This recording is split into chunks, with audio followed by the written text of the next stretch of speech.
মা না ঠাকুরজি, না না না ঠাকুরজি।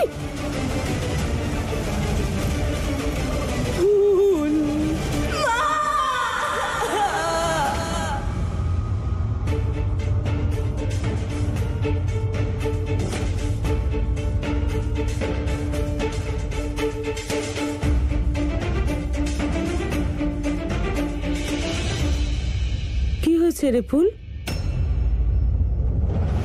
তুই চেঁচাচ্ছিলি কেন?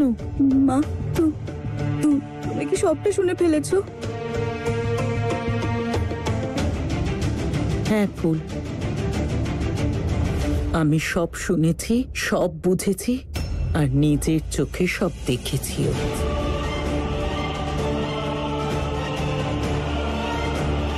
মা আমাকে ক্ষমা করে দাও, আমি ইচ্ছে করে কিচ্ছু করিনি, আমি এসব কিছুই জানতাম না। আমি তোমাকে সবটা বলবো মা। আমি বুঝতে পারছি তোমার এখন কেমন লাগছে, শুধু আমার কথাটা শোনো, একবার শোনো। আজ না আমার মেয়েকে নিয়ে অহংকার হচ্ছে। আজ তুই এই পরিবারের সম্মান বাঁচিয়েছিস, সবাই কত খুশি দেখ।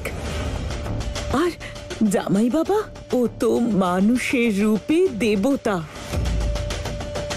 সিঁথির সিঁদুর অক্ষয় হোক।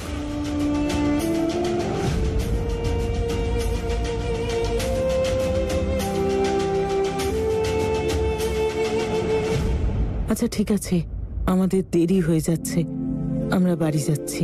আমি তোমাকে এগিয়ে দিই। হ্যাঁ রে মেয়ে, তোর চিন্তা করার কি দরকার বলতো? আমি আছি তো, এই যে রাম ভক্ত, সব সামলে নেব।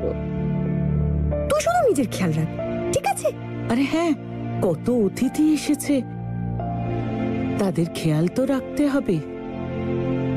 খুব ভালো থাকিস মা আমার, ফুল সোনা। এভাবেই সবাইকে সুখে রাখ।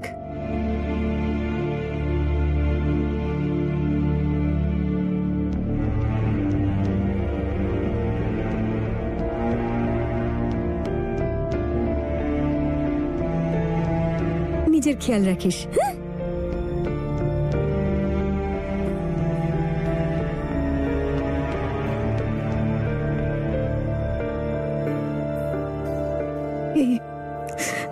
এই ব্যাপারটা এমন একটা ব্যাপার যেটা বেশি দিন লুকিয়ে রাখতে পারবো না। যদি মা কখনো জানতে পারে যে আমি শোভন বাবু দ্বিতীয় স্ত্রী আর তারা দিদির কথা এখানে আছি, না, মাকে এটা কোনোদিনও জানতে দেওয়া যাবে না। মা এটা কোনোদিনও সহ্য করতে পারবে না। আমায় একটা রাস্তা বার করতেই হবে।